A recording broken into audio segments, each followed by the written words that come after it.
حضرت ام سلمہ فرماتی ہیں میرے شوہر جب جاتے تھے مسجد نبوی، سرکار علیہ السلام روزانہ انہیں تعلیم دیا کرتے تھے، جب بھی انہیں کوئی تعلیم ملتی گھر پر آ کے مجھے بتاتے تھے۔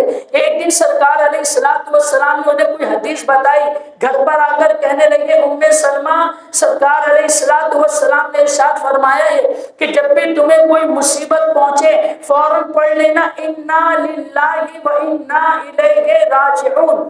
ام سلمہ فرماتی ہیں کہ اگر میرا چراغ بھی پوچھتا تھا نا تو میں کہتی تھی انا للہ و انا الیہ راجعون۔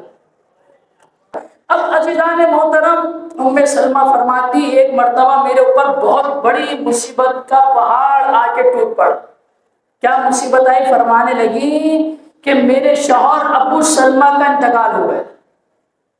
کہنے لگی میں نے پڑھ لیا انا للہ و انا الیہ راجعون۔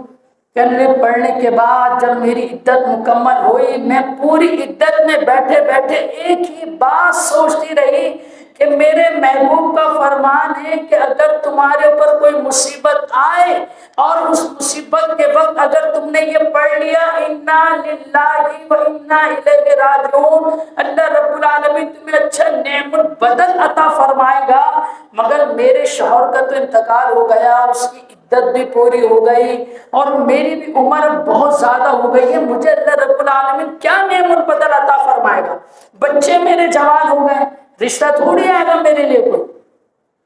تو کہنے لگی میں یہ سوچنے لگی، کہنے لگی میں یہ سوچ ہی رہی تھی کہ اچانک دروازے پہ دستک ہوئی، ایک صحابی رسول آئے، آ کر کہنے لگے ام سلمہ، سرکار علیہ السلام نے ایک پیغام بھجوایا ہے۔ ام سلمہ کہنے لگی بتاؤ میرے آقا نے کیا پیغام بھجوایا ہے؟ کہنے لگے سرکار علیہ السلام نے پیغام بھجوایا ہے کہ ام سلمہ اگر تمہاری رضامندی ہو، اگر تم راضی ہو تو ہم سے نکاح کر لو۔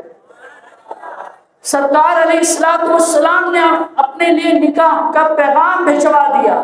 حضرت ام سلمہ کہتی ہیں میں تو سمجھتی تھی کہ میرے شوہر سے اچھا کوئی شوہر ہی نہیں ہوگا، مگر میرے آقا و مولا جو دونوں کائنات کے آقا و مولا ہیں، ان کا رشتہ جب میرے لیے آئے تو میں نے کہا یا الہ العالمین، یہ باری تعالیٰ تو نے تو مجھے پوری کائنات میں سب سے اچھا شوہر عطا فرما۔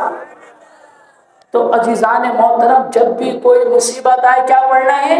انا للہ و انا الیہ راجعون۔